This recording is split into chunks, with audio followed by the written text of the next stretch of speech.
Tamang-tama naman ay kakauwi ko lang galing trabaho. Dumating naman itong order ng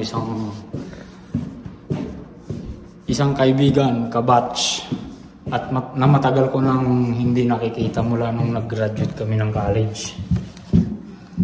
Uy, nakapag-college. Mula nung nag-graduate kami, hindi ko na siya nakita.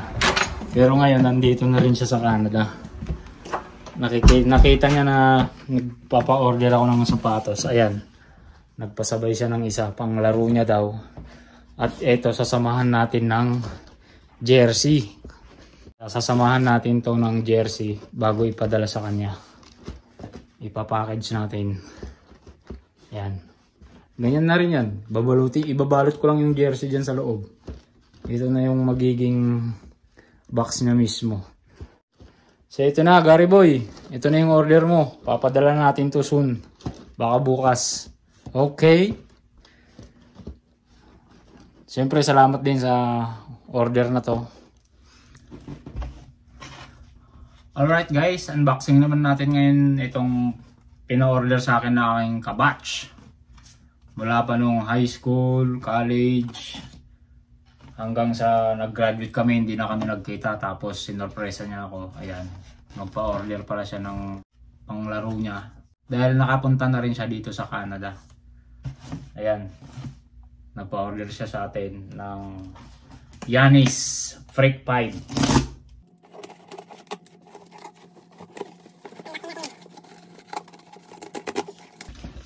Ngayon na lang ulit tayo nakapag-unboxing. Pagkalipas ng mga isang buwan yata, hindi na tayo nakapag-unboxing.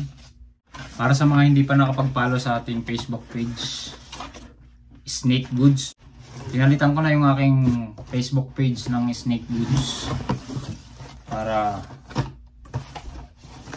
goods. Ito na oh. Size 8 men's. Woo!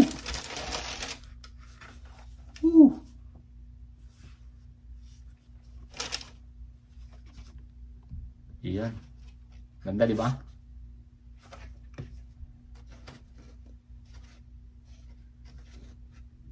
Siyempre hindi mawawala yung smell check natin.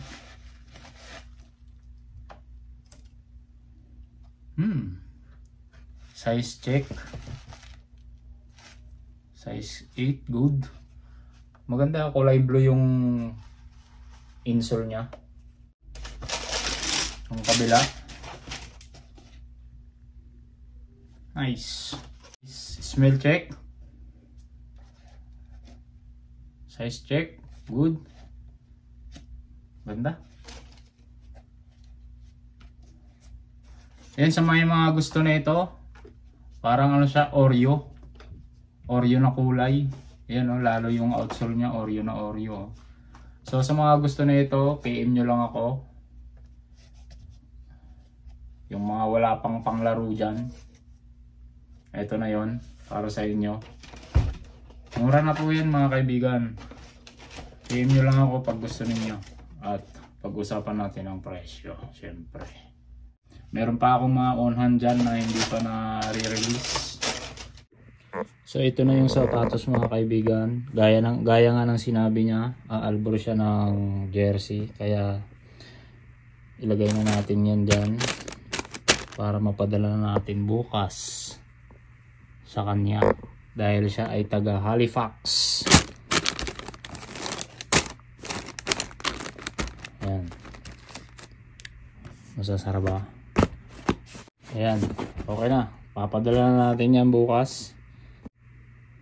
First time natin pa-ship ngayon papuntang Halifax.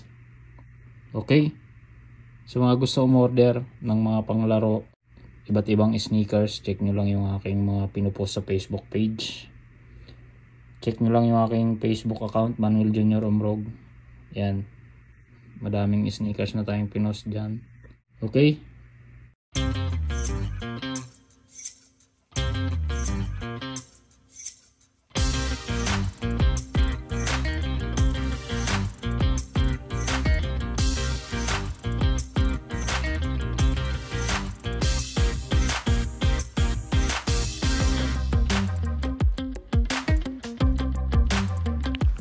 Hi guys, ito na, magpapaship na tayo ngayon ng pina-order sa atin. Ito, papaship na natin. Padigari, ito na, hintayin mo na to. Ito na yung pina-order mo. At syempre, maraming salamat at nag-order ka sa pagkahaba-haba ng panahon na hindi tayo nagkita. Dito pa tayo sa Canada, balang araw magkikita. Let's go, padala na natin. Hintayin mo na lang to, padi.